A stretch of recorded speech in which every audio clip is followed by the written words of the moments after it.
విమర్శించడం తప్పు కాదు గాని విమర్శించే విధానం తప్పు. ఒరేయ్ వెధవ అంటూ బూతులు తిడితే నువ్వు ఏం సాధించాలనుకుంటున్నావో అది పక్కదారి పడుతుంది. అలాగే అభిమానులు కూడా తిట్టడం సరైనది కాదు. కానీ అభిమానులు కూడా ఒక విషయంలో నిజం తెలుసుకోవాలి.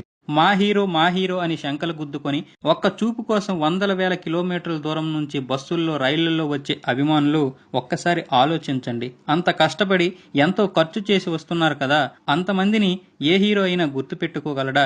మీతో ఒక్క మాటైనా మాట్లాడగలడా? అది ఏ హీరోకైనా అసాధ్యం. ఎందుకంటే మీరు లక్షల్లో ఉంటారు. అలాంటప్పుడు ఏ హీరో కూడా మిమ్మల్ని పర్సనల్గా కలవలేడు.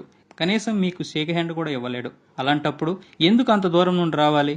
ఆడియో ఫంక్షన్ టైంలో లైవ్లు ఏర్పాటు చేస్తారు కాబట్టి మీరు హ్యాపీగా ఇంట్లో ఉండి కూర్చొని చూడొచ్చు. అంతంత దూరం నుండి ఖర్చులు పెట్టుకుని కష్టపడి వచ్చే బదులు ఆ డబ్బులు ఆ సమయం మీ తల్లిదండ్రుల కోసం మీ భార్య పిల్లల కోసం ఖర్చు చేయండి. చాలా సంతోషంగా